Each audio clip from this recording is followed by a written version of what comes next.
Lieutenant General Mohamed BADI. Yes. Good morning. Thank you very much for joining us morning. today.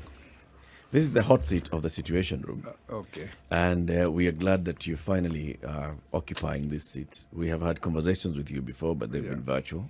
Yes. And finally you're here. It feels nice and warm, right? Yeah. Like that seat. Well, I'm used to hot seats, so this is just one of them. You know, when you were promoted to the rank of Lieutenant General, we congratulated you from far. Yes. But now that you're here, Yes. General Sir, Thank you. congratulations. Very much. Thank you very much. Yeah. Yes. It's a high rank in the military, and the people who don't know what that the rank second is, highest. there you go. So please explain that rank to the people who do not understand.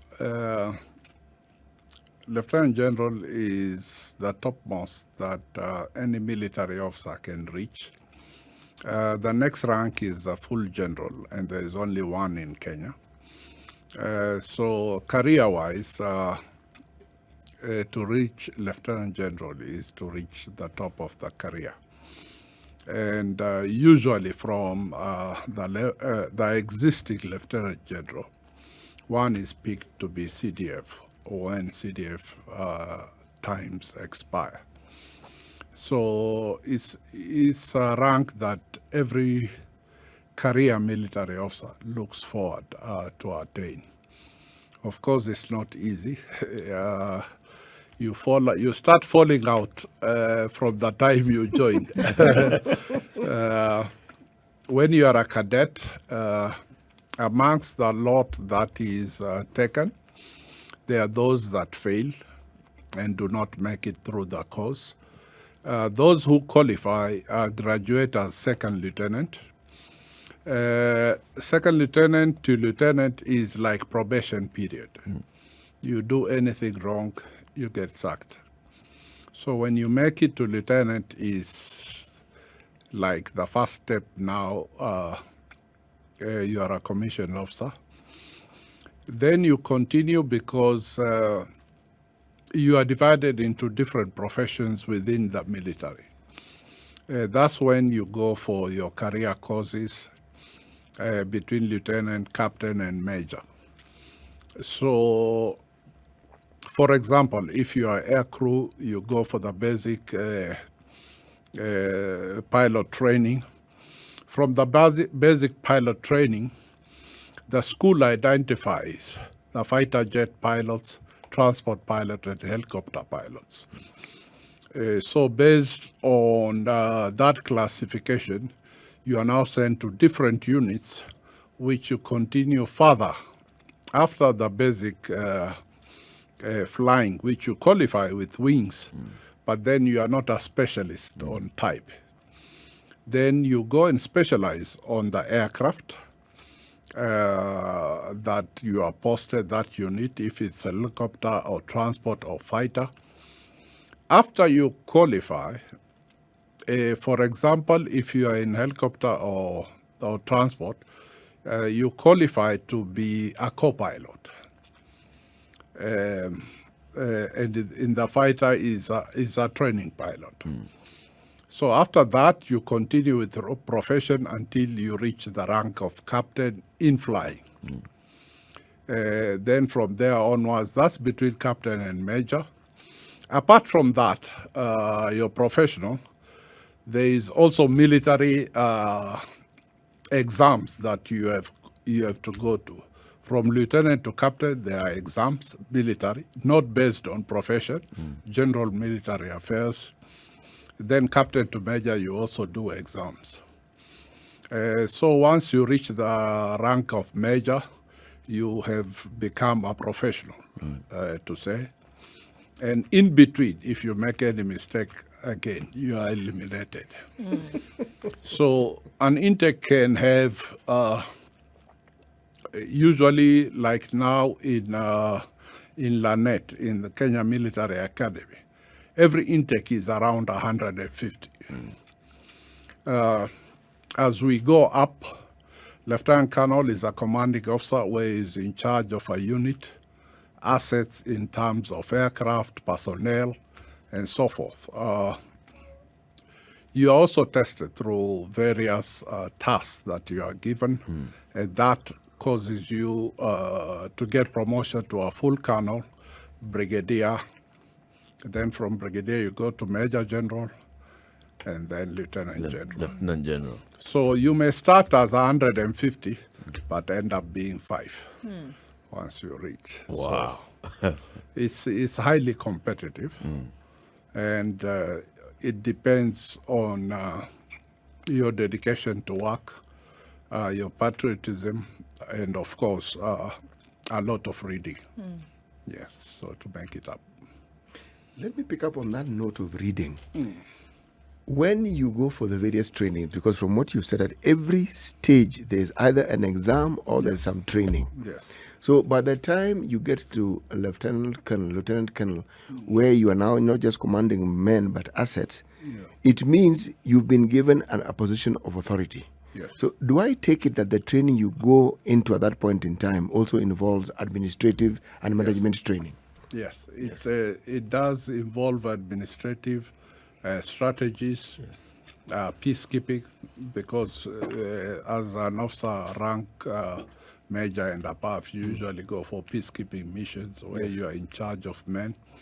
So you control situations of both war and peace and try to bring calmness in that affected area. So there are a lot of trainings that you go through,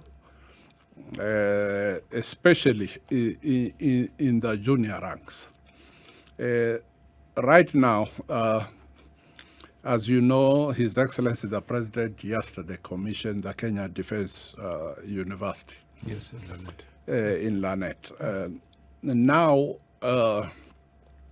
a cadet must do 3 years basic training, where he qualifies with a basic degree. Then from there onwards, he'll continue with his professional training on the type of assets that where he is based for, whether he's a seaman or an airman or an infantryman or a tank. So there are various trainings that the different 3 services, Army, Air Force, and Navy undergo. By the time you reach, in between, as I said, you do the exam, promotion exams. There is also mid-career course, which are usually short ones. When you reach a major, then you do the staff course. And in our syllabuses now, the staff course is done by majors and lieutenant colonel, where you are expected to do your master's. So we are now totally changing from the old days To the new era. To the new era. So we do hope in the future to make to full colonel, you must have PhD. And if you then become a colonel, your next step is to be a 1-star general. Yes. Will there also be a training? So that's where you're saying at that point, the requirement will be you need to have a PhD. Yes. That's ideally. Ideally. What's supposed to be. But right now, it's sufficient to have a master's when you are doing colonel to brigadier. But yes, it's a 1-year course. Do I then take it to mean that the courses that we used to hear of where officers go abroad, some go to Sandhurst, some go to the UK, some go to all these colleges, that the sort of trainings that were being offered then are now being offered in Kenya? Is that what you're saying? Yes. We are offering the same Sandhurst training is now offered in Lanet. The same courses that you do in India is now offered here. And some of these colleges, we even exchange instructors. You'll find Kenyan instructors in UK and some of the British guys here. Like our college in Karen has an instructor from all the East African countries. Which one? National Defense? No, Defense Staff Staff College, yes. Okay. It has instructors. Because Defense Staff College is where you last do professional military training. When you go to National Defense College, it's issues of strategy, policies, And it's not only military officers, but all government officers, including police, KWS, and Administrators. administrators, the DCs. So that's at policy level and strategy. Okay. Looking at the breadth of education and training, obviously, that you went through Yes. as a military man, Yes. then you were now given a mandate Yeah.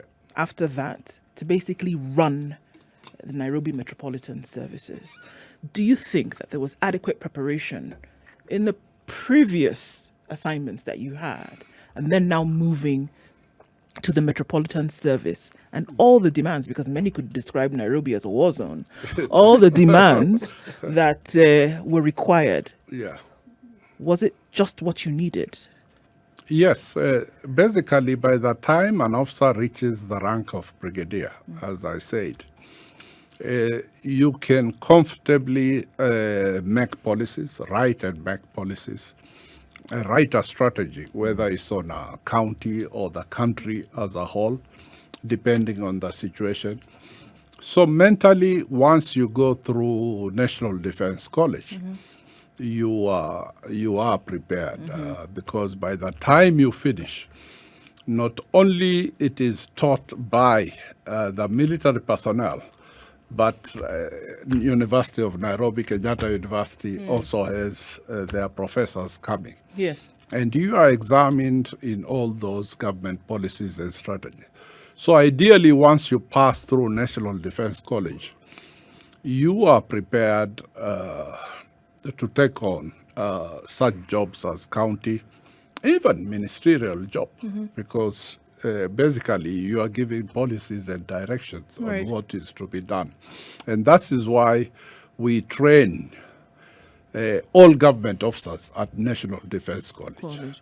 So what were some of the things that, as this appointment then took place, what were some of the things that you knew you had to tackle, or that you actually started to tackle within Nairobi?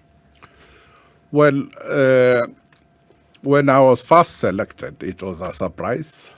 But given the mandate that I had to take over, remember, I have not taken over all functions. It is just 4 functions, and that is environment, water, sanitation and energy, then transport and public works, then urban planning, land and housing, and last not least health. So those 4 functions were given to me. Unfortunate for me, when NMS was chosen, COVID had just been announced Yes.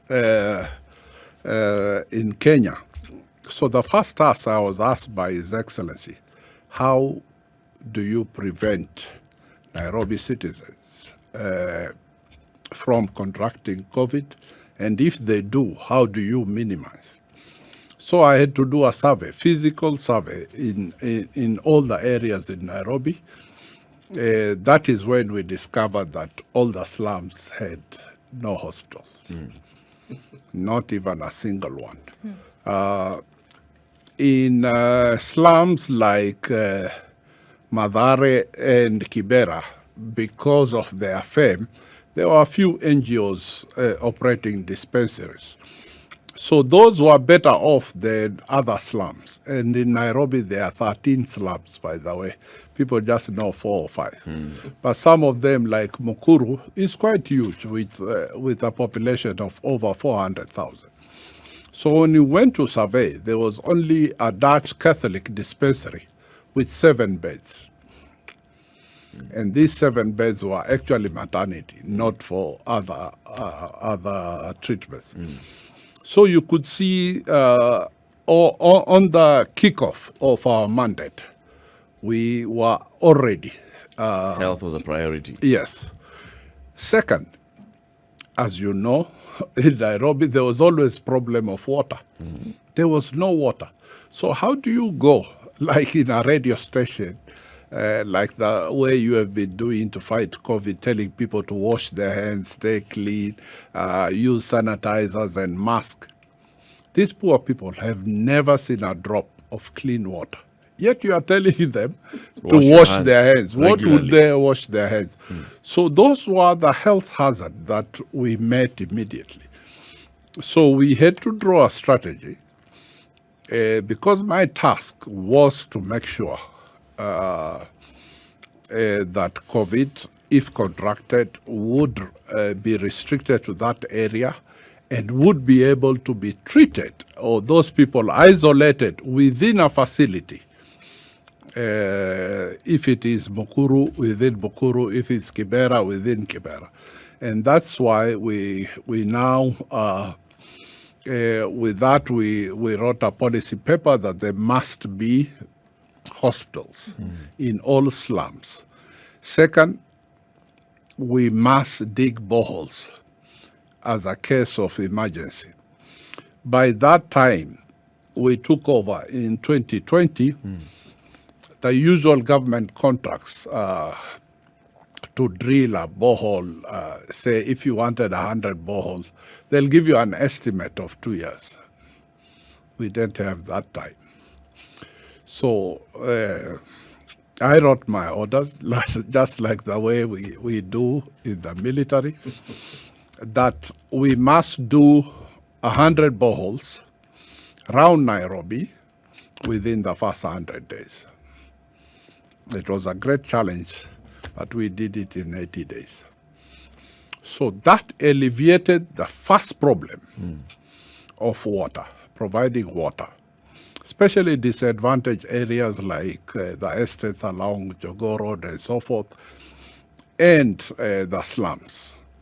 So, and automatically by providing, we didn't plan for it, but by providing that clean water, the waterborne diseases that were suffering, people in the slums were suffering, dropped by 40%. So that's a plus point. And then, of course, we got organization that gave us masks to distribute.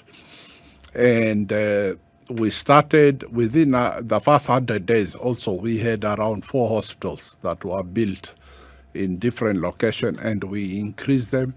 And we are still continuing with that task of building hospitals. As per today, we have already commissioned 20 hospitals. We hope the other 8 are in various stages, which should be completed soon. Let me ask about the water and that 100 days, 100 boreholes. Yeah. What did you use? Did you use the existing county county government equipment? Did you use national government equipment, or did you subcontract private sector? We subcontracted private sector because that's the more efficient way of doing it, more economical. And of course, if you subcontract, rather than go for the government equipment, which will be limited, if you subcontract, let's say 20 contractors, they'll all start on day one, and after 2-3 weeks, everybody has achieved a borehole. So it was easier to do it that way, and we did it at national level because it was a state of emergency to me. Okay. I want to take a break at this point and then continue the conversation looking at what else the NMS has been able to do since March 2020. Just 3 days after the first COVID case was announced in the country, 3 days later, the then Major General MOHAMED BADI is appointed NMS director. And he says, you know, getting in there and you're told, okay, there is COVID. Nairobi is where the biggest risk is. The epicenter. The epicenter. Make sure that there is no spread. You'll tell us more about this and more of the work that you've been doing. 28 minutes to 8. We are live on SpiceFM, KTN Home. We are also live streaming the show on YouTube and Facebook. This is the Situation Room, the only way to start your day. Our guest this morning is Lieutenant General MOHAMED BADI. He is the Director General of the Nairobi Metropolitan Services. We are unpacking the legacy of the NMS since 2020, when it was established after the handover of some functions from the Nairobi County government to the national government. And NMS was then established to be the one that takes over these functions and delivers. General, you've told us about the health and the health facilities. Of course, everybody has talked about the health facilities that NMS came and put up within a very short time. 20 already commissioned, 8 still in the pipeline. You are sure that they're going to be commissioned by the end of this year. Yes. These 20, How did you identify the areas that are going to be put up? Number two, whose land was it? The 20 were mainly in informal settlement. As I said earlier, we have 13 informal settlements. So we identified that all informal settlement and areas, disadvantaged areas, each got a hospital. If it was not level 2, at least level 3. So after doing the assessment of the informal settlements, and these are areas that never had a health facility since independence. So we picked on these areas and started identifying the land. In some cases, it was easy for us because it was county land. But in areas, especially in slums where it is squeezed and so forth, we shared the land either with a chief or a police station if it's nearby. Any government institution that had land and had an extra quarter-acre lying idle, we went for that. To avoid one expense of buying land, because the cost would have been too much. So one, we identified our own county land, and in an area where there were no existing county land, then we shared with other national government agencies that are located, and we co-located with them and built a hospital there. And most of them appreciated it because the facility made a facelift to the already existing old government places. Administration areas. Yeah. Then, how did you go about establishing this 20 hospitals? Is it the same thing like you did with water, in terms of going to the private sector and subcontracting various Yes. organizations, or did you pick on one? Because of expertise, we used AMREF. AMREF is actually an organization that identifies the people who bring in equipment, medical equipment, people expert in building hospitals. So through national government, we contracted AMREF to do all the hospitals. And it is AMREF who identified the contractors and the equipment to be brought at various hospitals. So it was much easier for us. Okay. We actually had a conversation previously with the Director for Health Services in the county, the Nairobi Metropolitan Services. And one of the issues that came up then and still continues to be an issue now then is servicing the debts that's owed to KEMSA and such, by the services. And then also being able to make sure that these hospitals are fully equipped with the commodity that is necessary to deliver the service. How have you been able to deal with that? And what are we looking at going forward? In terms of revenue, we get our money or budget from national government and county. So we inherited a huge debt from county as far as medical suppliers are concerned. We are not yet out of the woods when it comes to those bills. They were huge bills. So we started planning because it's our task. And it was within our mandate to run all the hospitals, apart from the new ones. We started servicing from part of the money from county revenue to pay back the bills. And of course, with the help of Ministry of Health and national government, we were able to pay off KEMSA and some of these big organizations, which had actually stopped providing medicines to our hospitals. We still have minor problems with suppliers because we have not paid all of them. But with the engagement of national government, we are able slowly to ease off that debt. And we hope by the time we hand over next week, we would have cleared most of the bills. and now give the county a clean bill of health to continue running with these hospitals and health facilities. Apart from that, remember that most of the people within the slum areas had no access to hospital insurance. And this is a big burden, because if they are not registered with NHIF, if they come to our hospitals, we don't get any reimbursements. So we took an initiative of, first through the health volunteers, identify the families living in these disadvantaged areas, which came almost to 236,000 families, which had no access. So through our budget, we sponsored 66,000 households to NHIF.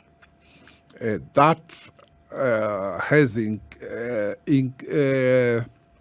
decreased the burden when you hear everybody going for fundraising now to pay off hospital bills. Those 66,000 households are now completely insured through NMS. So we believe by the time we're handing over, the county should be able to increase that number at least to 100,000 plus, so that the most poor families within Nairobi County will have access to medicine. Is this under NMS or is this under the national plan for covering the people who are disadvantaged with access to we did NHIF? it under national government, but concentrated with people within Nairobi County. So is it going to be to continue as a national government initiative, or is it going to be handed over to the new county government that comes in? We are going to hand it over to the new county government, and we hope that they will now budget it annually every year to help the poor. You know, one of the things that always gets the attention of people who live in this city is something that you've mentioned. It's called just service provision. We've talked about water. We've talked about healthcare. Now, you said you took over 5 services, okay? Health, then environment, water, sanitation and energy, then urban planning and housing, health, then public transport and public works. Okay. Now, what I want to ask is with regards to urban planning. Yes, just the planning. Because in my mind, all these things that we're talking about, if they're not planned for adequately, or if they haven't been given the sort of attention and planning that is required, the problems that we are trying to overcome will still be with us. So what has the NMS done to ensure that some of these perennial problems that we have, for instance, slums that we have, what is it that is in the plan to ensure that the habitation that you find in these places actually meet basic minimum standards of habitations for human beings? And when I say habitation, I mean not just a place, a roof over someone's head, but everything else, the amenities that go with it. Just basic. Shelter's taken care of, water's taken care of, health you've already taken care of. What is the planning? First and foremost, after identifying these areas, Yes. we gazetted them as special planning zones, Yes. or special planning area. That exempts the area from the strict rules, like if you say a road passes through an estate must be 6 meters.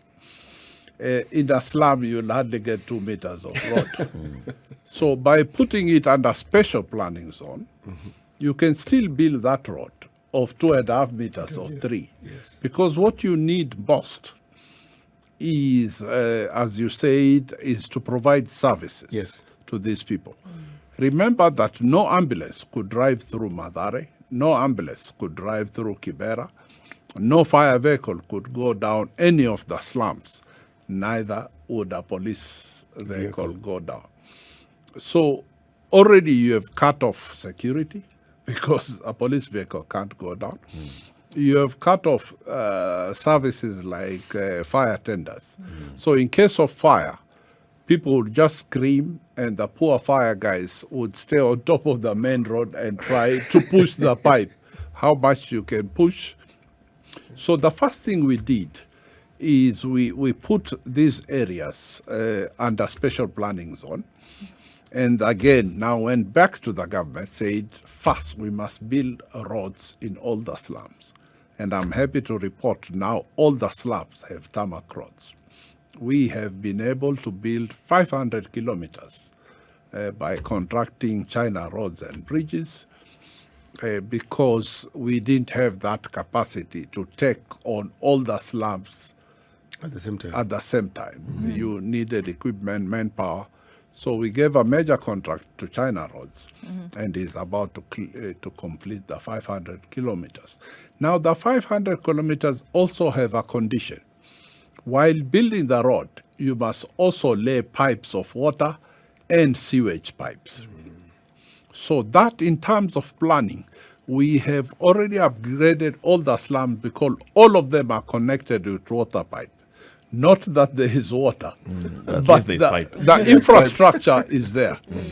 Second, we have connected all the slums with sewerage pipe. So the day all those slums will have proper sewage system, it will be just to connect to the main pipe and goes. Was there So any future specific... planning. And then we provided streetlights in all those areas. So in terms of electricity, we have now made sure all the slums are connected. Then the other phase that is supposed to come is now the low-cost housing.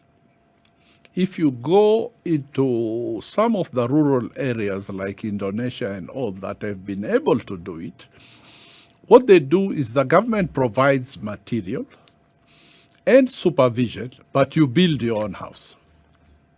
And then you repay slowly. So labor you provide, government provides material and supervision. The basic standard house is met. And if it's usually it's around 1 floor or 2 floors. So the flats are built. What you do is you identify a transit area. And for Mukuru, I think they identified the veterinary land there, where they are going to build a transit place, then move, say, 100 families to that transit, then make sure you provide them material and support to build those 100 houses. Once they are complete, these guys, you move them back now to their own houses, take the next 100 lot and continue that lot because it's quite expensive unless you get donor support to do all the slums at the same time. But the plans are there. We have already written them. Now it's up to either county or national government to take it up. We've got to ask you this question, General, and this is with regards to a project that you've been undertaking in the CBD. This is at Uhuru Park. The rehabilitation of Uhuru Park. It's been closed to the public for a while. What are you doing there? Well, if you notice that since Uhuru Park was met, there has been no improvement. The lake that people row the boat is absolutely filthy. If a poor child has to fall in there, you don't know what diseases will come out, even after you rescue him. Kenyans need a place where they can relax. As you know, mental stress or mental problems are increasing day by day in all urban cities, not only Kenya. You hear of mental stress quite a lot nowadays in our families. And that's due to a lot of stress. Unfortunately for Nairobi, most of the public land or children's playgrounds have been grabbed. And it is a fact. You go to any estate, you will not find a football field where children can play. So where do these children entertain themselves? We started with Bichuki Park. Remember, Michuki did a wonderful job by making that park, but by the time we took over, that was a place where chokoras used to sleep. In fact, all the magas in Nairobi used to sleep there. The day I took over and chased them out, I found almost 1,000 ID cards and bank cards. You can imagine the people that had undergone that stress of being stolen. So it is unfortunate. So we sealed off that area. We started by, through UN Habitat, cleaning the Nairobi River. Unfortunately, some of our factories and housing estate discharge their effluent into Nairobi River. So when you went to Michuki Park, the river was almost a sewer. You could not. So we started by using enforcement officers and officers from NEMA and Kenya Forest Services, arresting those estates who discharged. And our courts were very helpful in giving heavy fines to the factories that discharge their effluent discharge into Nairobi River. So when the message went around that 4 factories have been fined and 2 housing estates, I think that stopped. Then using the local administration, the chief, sub-chief, we were now educating the people not to throw their garbage into the river. So that has also minimized. I'm not saying it has stopped, but it has minimized. So we were able to clean that river that passes through Michuki Park. And by the time we opened Michuki Park, there were fish. In the river? In the river. And even a crocodile, which had given birth to 2 babies. So we don't know how that crocodile appeared, but we call it our watchman. Because nobody entered that river again. So Uhuru Park? Uhuru Park, after cleaning and making up Michuki Park, the demand was very high. We could see people now, especially students from Nairobi University, would come with their books and study and sit. There are families that work in offices around Globe Roundabout. All of them over lunch went to Michuki. Michuki Park. So you could easily see the demand.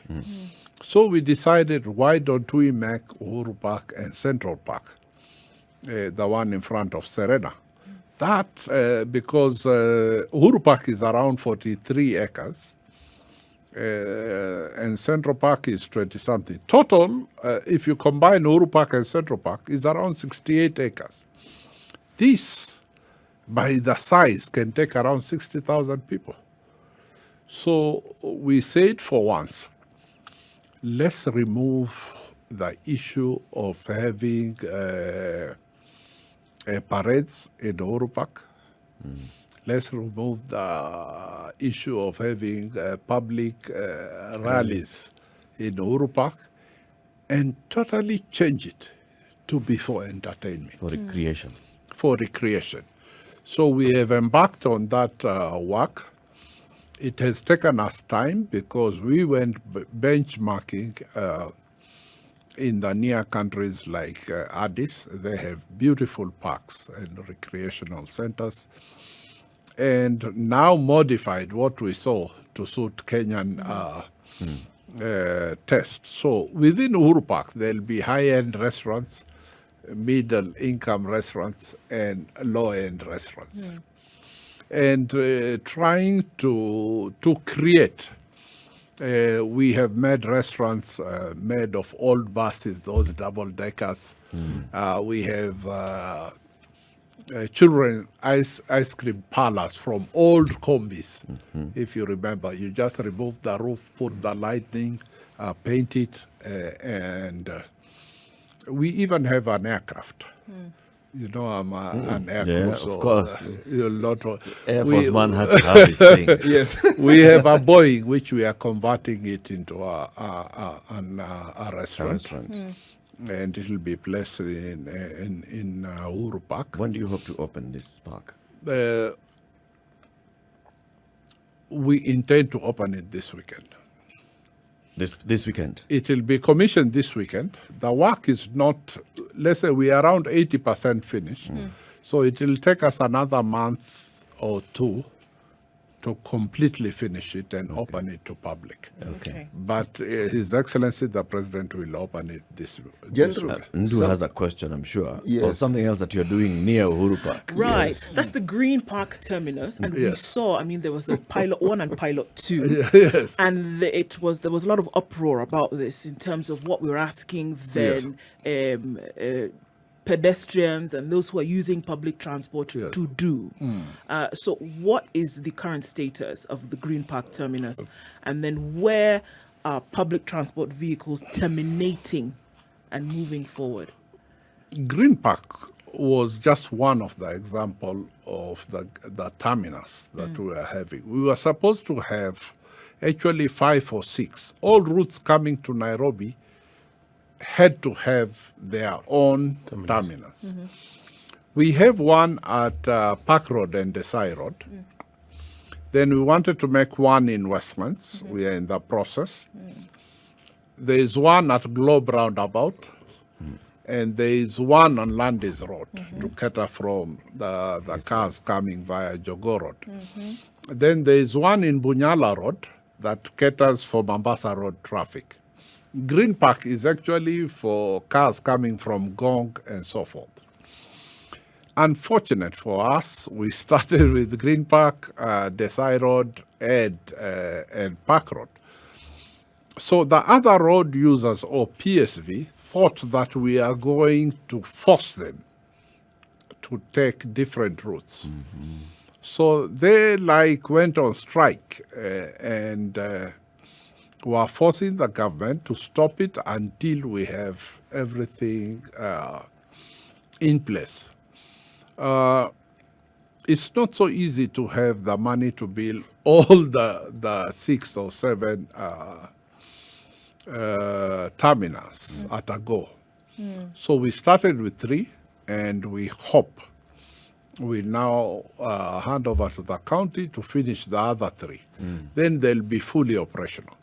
But the Green Park is actually a very good model, because not only the operation center at Green Park has complete TVs that monitor all the cars coming from that route. For example, for Green Park, we had street cameras all the way to Ngong. The operation officer sitting in the ops room, Green Park, can see all matatus coming via Ngong Road to CBD. He knows the number plate of matatu. He knows what passengers are alighting at which stage. Let's say your wallet is stolen and you took this matatu at Ngong.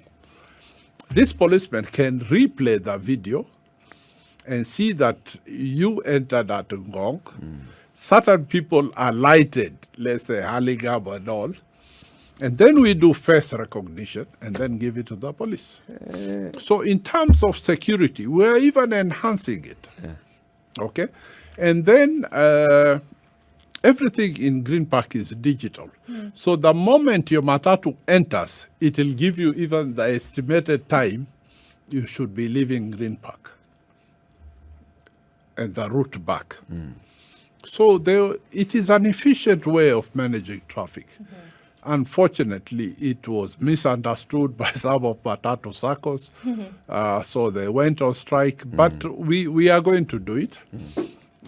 We hope that we'll commission it even this weekend with Uhuru Park. Whether it will take off to start, that will be on the next governor to decide. The next governor of Nairobi to do. Lieutenant General Mohamed BADI, we thank you very much for coming. I mean, 1 hour is a short time for a conversation such as this. We'd hope to actually be able to extend it a bit longer.